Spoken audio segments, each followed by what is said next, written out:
નમસ્કાર.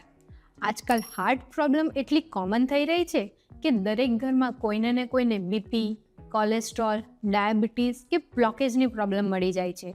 અને સૌથી શોકિંગ વાત એ છે કે ઘણા લોકો એક્સપેન્સિવ સપ્લિમેન્ટ્સ અને ઇમ્પોર્ટેડ હેલ્થ ફૂડની પાછળ દોડે છે, જ્યારે હાર્ટને સપોર્ટ કરતી ઘણી પાવરફુલ વસ્તુઓ આપણા કિચનમાં જ મળી જાય છે. જી હા, આપણા ટ્રેડિશનલ ઇન્ડિયન કિચનમાં જ હેલ્ધી હાર્ટનું સિક્રેટ છુપાયેલો છે.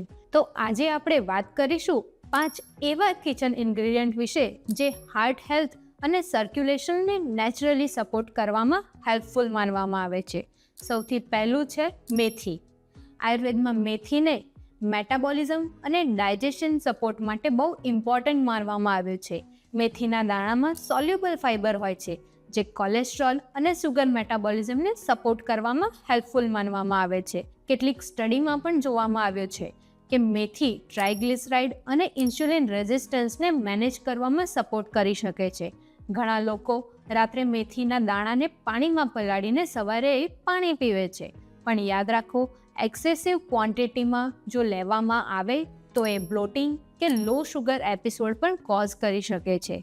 એસ્પેશિયલી ડાયાબિટીક્સ જે મેડિસિન લઈ રહ્યા હોય એમને કેરફુલ રહેવું જોઈએ. જો બીજું પાવરફુલ ઇન્ગ્રેડિયન્ટ છે લસણ, એટલે કે ગાર્લિક. આયુર્વેદ અને ટ્રેડિશનલ મેડિસિન બંનેમાં લસણને સર્ક્યુલેશન સપોર્ટ માટે બહુ ઇમ્પોર્ટન્ટ માનવામાં આવી રહ્યું છે. લસણમાં એલ્યુસિન નામનું કમ્પાઉન્ડ રહ્યું હોય છે, જે બ્લડ વેસલ્સને રિલેક્સ અને સર્ક્યુલેશનને સપોર્ટ કરવામાં હેલ્પફુલ માનવામાં આવે છે. કેટલીક સ્ટડીમાં પણ ગાર્લિકને બીપી અને કોલેસ્ટ્રોલ મેનેજમેન્ટમાં સપોર્ટ સાથે કનેક્ટ કરવામાં આવ્યું છે. ઘણા લોકો સવારે રો ગાર્લિકની કઢી ખાતા હોય છે, પણ એક્સેસિવ ગાર્લિક એસિડિટી અને સ્ટમક ઇરિટેશન પણ કરી શકે છે. ત્રીજી ઇમ્પોર્ટન્ટ વાત છે આપણે કિચનમાં હલ્દી. હલ્દીમાં કર્ક્યુમિન હોય છે, જે એન્ટી ઇન્ફ્લામેટરી પ્રોપર્ટીઝ માટે ઓળખાય છે. આજકાલ ક્રોનિક ઇન્ફ્લામેશનને હાર્ટ ડિસીઝનો એક હિડન રીઝન માનવામાં આવી રહ્યું છે. એટલે આયુર્વેદમાં હલ્દીને ડેલી કુકિંગનો ઇમ્પોર્ટન્ટ પાર્ટ માનવામાં આવી રહ્યો છે. રેગ્યુલરલી કુકિંગમાં નેચરલ હેલ્દીનું યુઝ બેનિફિશિયલ બની શકે છે. ચોથું ઇમ્પોર્ટન્ટ ઇન્ગ્રેડિયન્ટ છે અર્જુનની છાલ. આયુર્વેદમાં અર્જુનની છાલને હૃદય માનવામાં આવે છે, એટલે હાર્ટ સપોર્ટિવ હબ.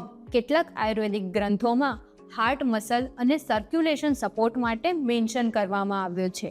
ઘણા લોકો અર્જુનની છાલને પણ પાણીમાં પલાળીને કે કાઢાના ફોર્મમાં યુઝ કરે છે, પણ હાર્ટ પેશન્ટ અને બીપી મેડિસિન લેતા પેશન્ટે આનો યુઝ પ્રોપર ગાઈડન્સમાં કરવો જોઈએ. અને પાંચમું ઇમ્પોર્ટન્ટ આઇટમ છે દાલચીની, એટલે કે સિનેમન. દાલચીની ફક્ત ટેસ્ટ માટે નથી હોતી, મેટાબોલિઝમ સપોર્ટ માટે પણ હોય છે. ઘણા સમયથી યુઝ થાય છે. કેટલીક સ્ટડીમાં સિનેમનને ઇન્સ્યુલિન સેન્સિટિવિટી અને શુગર મેટાબોલિઝમને સપોર્ટ સાથે કનેક્ટ કરવામાં આવ્યો છે, અને ઇનડાયરેક્ટલી બેટર શુગર કંટ્રોલ અને હાર્ટ હેલ્થને પણ સપોર્ટ કરી શકે છે. પણ એક ઇમ્પોર્ટન્ટ વાત સમજો, ફક્ત આ ઇન્ગ્રેડિયન્ટ લેવાથી બ્લોકેજ મેજિકલી ડિઝોલ્વ નથી થવાના. એકચ્યુઅલી હાર્ટ પ્રોટેક્શન કમ્પ્લીટલી લાઇફસ્ટાઇલથી આવે છે. આજકાલની બિગેસ્ટ પ્રોબ્લેમ છે sitting lifestyle, stress, process food અને પુઅર સ્લીપ. સવારથી રાત સુધી બોડી મૂવમેન્ટ ઓલમોસ્ટ ઝીરો. ઉપરથી શુગર, રિફાઇન્ડ ઓઇલ અને સ્ટ્રેસ કન્ટિન્યુઅસલી બોડી વેસલ્સને ડેમેજ કરી રહ્યા છે. સ્લોલી ઇન્ફ્લામેશન અને કોલેસ્ટ્રોલ બિલ્ડઅપ વધવા લાગે છે. એટલે વોકિંગ, સ્ટ્રેસ મેનેજમેન્ટ અને બેલેન્સ ઇટિંગ પણ એટલા જ ઇમ્પોર્ટન્ટ છે. આયુર્વેદમાં ડાયજેશન, મેટાબોલિઝમ અને સર્ક્યુલેશન બેલેન્સ પર ફોકસ કરવામાં આવે છે. જ્યારે બોડીમાં આમ એટલે મેટાબોલિક ટોક્સિન્સ એક્યુમ્યુલેટ થવા લાગે છે, ત્યારે સર્ક્યુલેશન અને હાર્ટ હેલ્થ બંને ઇફેક્ટ થવા લાગે છે. એટલે ફ્રેશ ઘરનું ખાવાનું, proper lifestyle long term heart health માટે ઇમ્પોર્ટન્ટ માનવામાં આવે છે. અને એક વોર્નિંગ પણ યાદ રાખો, જો તમને already BP, diabetes, heart disease કે બ્લડ થિનર મેડિસિન ચાલુ હોય તો એક્સેસિવ હોમ રેમેડીઝ વગર ગાઈડન્સે સ્ટાર્ટ ના કરો. મેથીના દાણા, લસણ, હલ્દી, અર્જુનની છાલ, દાલચીની જેવા સિમ્પલ ઇન્ગ્રેડિયન્ટ્સને સ્માર્ટલી લાઇફસ્ટાઇલનો પાર્ટ બનાવવું હેલ્પફુલ બની શકે છે. અને જો તમને સમજવું હોય કે નેચરલી હાર્ટ હેલ્થને કેવી રીતે સપોર્ટ કરી શકાય તો તમને તમારા નિયરેસ્ટ માધવબાગ ક્લિનિક અને હોસ્પિટલમાં વિઝિટ કરી શકો છો અથવા નીચે આપેલા નંબર પર કોન્ટેક્ટ કરી શકો છો. ગાઈડન્સ લઈ શકો છો.